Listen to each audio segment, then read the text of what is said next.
आदाब दोस्तों, मेरा नाम है नवाब खालिद और आप देख रहे हैं हमारा यूट्यूब चैनल अलबदर टीवी। नए आने वाले दोस्तों से गुजारिश है कि पहले चैनल को सब्सक्राइब कर लें और घंटी के बटन को दबा दें ताकि हर नए वीडियो का नोटिफिकेशन आपको बराह रास्त मिलता रहे। दोस्तों, आज हम बात करेंगे एक ऐसे गिरोह के बारे में जिसे नास्तिक, मुल्हिद, एथियस्ट के नाम से जाना जाता है, जिसे रात दिन सिर्फ अल्लाह, ईश्वर और गॉड पर सवाल करने के अलावा कोई दूसरा काम है ही नहीं। सैकड़ों सालों से वही घिसे पिटे सवालों को नए नए तरीके से पूछना, जिनके जवाब हजारों बार दिए जा चुके हैं। दोस्तों, कौन सा धर्म सही है, कौन सा गलत है, फिलहाल ये हमारे वीडियो का मौजू नहीं है। हमारे वीडियो का मौजू है कि ईश्वर, अल्लाह, गॉड हैं या नहीं। क्योंकि अल्हम्दुलिल्लाह मैं एक मुसलमान हूँ, तो मैं इन नास्तिक मुल्हिदों से इस्लाम के नजरिए से ही बात करूंगा। तो वीडियो शुरू करते हैं।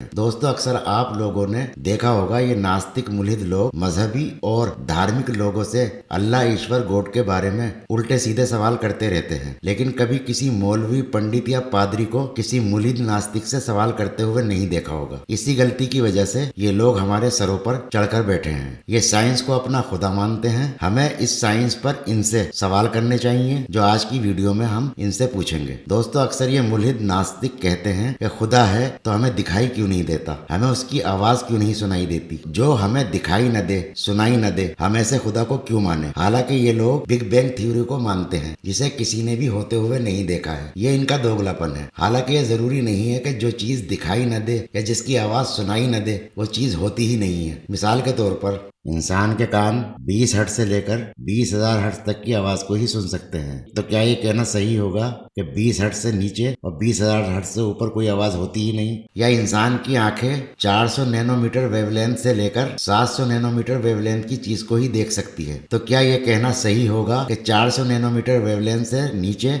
या 700 नैनोमीटर वेवलेंथ से ऊपर कोई चीज होती ही नहीं है? जबकि जानवर 400 से कम और 700 से ज्यादा वेवलेंथ की चीजों को भी देख लेते हैं, जैसे कुत्ता 300 नैनोमीटर वेवलेंथ से लेकर 700 नैनोमीटर वेवलेंथ तक की चीज को देख लेता है। यानी वो उन चीजों को भी देख लेता है जिन्हें इंसान नहीं देख पाते। इसका सीधा सा मतलब ये है कि किसी चीज के होने ना होने के लिए ये जरूरी नहीं कि वो इंसान को दिखाई दे या सुनाई दे। इस यूनिवर्स में ऐसी बहुत सारी चीजें हैं जो इंसान को ना दिखाई देती हैं ना सुनाई देती हैं, मगर वो चीजें मौजूद हैं, और इस बात की गवाही साइंस खुद देता है, जिसे ये लोग अपना खुदा कहते हैं। कुछ ऐसे सवालात भी सामने आए हैं जो सिरे से सवाल ही नहीं है। जैसे एक साहब का सवाल था, क्या खुदा इतना भारी पत्थर बना सकता है जिसे खुद भी ना उठा सके? यानी ये ऐसा जहालत से भरा सवाल है जैसे कोई किसी से कहे कि ऐसा काम करके दिखाओ जिसे तुम खुद भी ना कर सको। दरअसल ये दो सवालों को जोड़कर एक सवाल बनाया गया है ताकि सीधे साधे लोगों को कंफ्यूज किया जा सके और कहा जा सके कि मजहबी लोगों के पास साइंस के सवालों का जवाब नहीं है। इसमें पहला सवाल है कि क्या खुदा इतना भारी पत्थर बना सकता है जो उसके अलावा किसी से न उठ सके?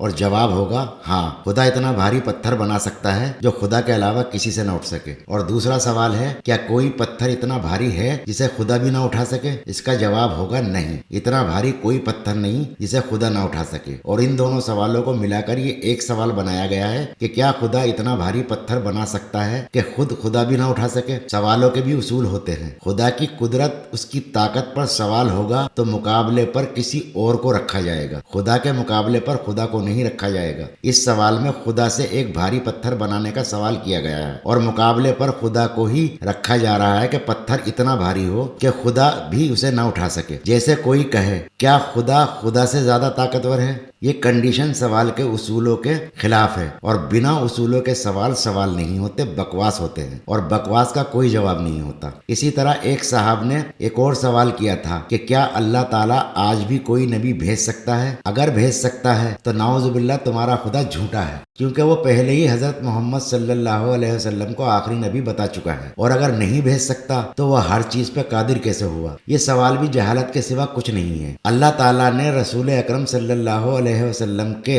आखिरी नबी होने का ऐलान करके ये बता दिया है कि मैं अब और कोई नबी नहीं भेजूंगा। अब सवाल आता है अल्लाह की कुदरत का, उसकी ताकत का, कि वो भेज सकता है या नहीं भेज सकता। तो यहाँ पहले एक बात समझ लेनी जरूरी है कि एक तो है अल्लाह की कुदरत, उसकी ताकत, वो जो चाहे कर सकता है। दूसरा है उसका कानून जो वो करता है। अल्लाह ताला अपने कानून के मुताबिक हजरत मोहम्मद सल्लल्लाहु अलैहि वसल्लम को आखिरी नबी तय कर चुका है। अब वो और कोई नबी नहीं भेजेगा। अब बात करते हैं उसकी कुदरत की। अगर वो चाहेगा कि इस जमाने में भी नबी भेजूं तो ये उसके कब्जे में है, उसे कोई मुश्किल नहीं होगी, उसके लिए बिल्कुल आसान है, क्योंकि इस यूनिवर्स की तरह ये टाइम भी उसी ने बनाया है और बाकी सारी चीजों की तरह ये टाइम भी उसी का गुलाम है। वो टाइम के अंदर बाहर, ऊपर नीचे, आगे पीछे हर जगह मौजूद है। इसलिए वो टाइम में पीछे जाकर अपने इस कानून को, जिसमें उसने हजरत मोहम्मद सल्लल्लाहु अलैहि वसल्लम को आखिरी नबी तय किया है, उसको रिजेक्ट करेगा और प्रेजेंट में आकर मौजूदा दौर में एक नबी को भेज देगा। ये तरीका हमने सिर्फ बात को समझाने के लिए बताया है, वरना वो अल्लाह ताला हर चीज पर कादिर है। वो अपनी कुदरत को दिखाने के लिए कोई भी तरीका अपना सकता है। वैसे वो मौजूदा दौर में नबी भेजेगा जिनका नाम है हजरत ईसा अलैहिस्सलाम, और उनके आने पर भी आखिरी नबी होने का मर्तबा हजरत मोहम्मद सल्लल्लाहु अलैहि वसल्लम पर ही रहेगा। इस तरह अल्लाह ताला इस दौर में नबी भेजने और हजरत मोहम्मद सल्लल्लाहु अलैहि वसल्लम को आखिरी नबी बनाए रखने